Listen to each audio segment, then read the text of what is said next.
Hello humans.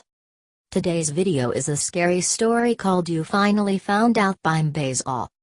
Sit back and enjoy this scary story. Long before I was born, my parents were renting a house in a different part of our state. My mother never really liked the place. Something just seemed off to her. The feeling still hadn't gone away even after a couple of months of living there. In fact, as time went on, she began to feel even iller at ease. She chalked it up to paranoia. My father's schedule was shifted and he was placed on night duty. The first night she was due to be alone in the house, she had a terrible anxiety attack. Something bad was around her, she could just feel it, and she called a friend and had her stay the night. The next day my dad kidded her about being such a wuss. Before my dad left for work the next night, my mother sheepishly placed a large pair of sharp sewing shears under her pillow. She said she felt embarrassed because, of course, it was all just her imagination. She had considered a knife but figured that was too silly and over the top. Still, she wanted something, just to focus on really, that could help calm her nerves when she went to bed. The dream was very intense, the kind where you have no idea it even is a dream. She said in the dream she got up to go to the bathroom. As she was on her way back to the bedroom, the dreamer suddenly started to feel a tingling sensation all over. Then she couldn't breathe. At first in the dream she was calm, but her breathing wasn't coming.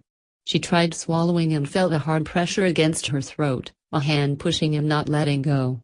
Then the pressure jumped and was under jawline, squeezing so that her whole neck was collapsing inwards.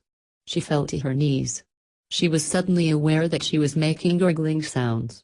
For some reason, she said it felt like she wanted to reach out her tongue just so she could get some more air in.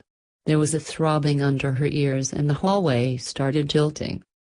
She didn't know why, but she was overcome with only one thought, that she had to get to the bedroom.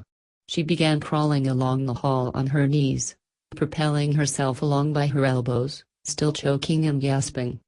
The carpet burned against her skin. It felt as if she were underwater, every slight movement met by resistance. Finally she made it into the bedroom. Despite her best attempts to calm herself, her heart was beating so hard it had physically started to hurt her as well. Suddenly, whatever had her neck tightened to the point where she heard a cracking sound. She thought, "I'm going to die," and this gave her dream self a surge of adrenaline. She thrust her arm up onto the bed and grabbed under the pillow. And that's when she woke up. The sun was coming up and there was fresh light in the room. She was drenched in sweat and lay in the bed for about a half hour, too shocked to move. When she finally convinced herself to get up and swung her legs out from under the blanket, she felt a stinging, sore sensation. She looked down on the worst carpet burns she had ever seen, layers of skin peeled off, small streaks of red blood on pink skin. It was only after she'd slowly made her way around the bed and towards the door that she found out what had happened to the sewing shears. They were stuck 3 inches deep into the cheaply made wall. My mom packed her bags and had moved in with her sister before my dad even got home. She refused to go back in the house no matter how much my dad complained about the cost of getting out of their lease. Finally my dad gave up and called the landlord, ready for a fight. He was surprised when the landlord relented and gave him a get-out that barely cost my parents anything. "I guess you finally found out," the landlord said. "Found out?" said my dad. It turned out that about 5 years earlier a woman had been found dead in the house. The coroner ruled it a homicide, saying that she had been strangled. The woman's boyfriend, who claimed he wasn't anywhere nearby, was arrested and convicted. "I know the boyfriend didn't do it," my mom finished up. "And that's why I tell your dad I saved his life, because I did. I saved my own and saved him from having to spend the rest of his life in prison." Thank you for watching this video. If you like the video, please give it a thumbs up. If you are new, please subscribe.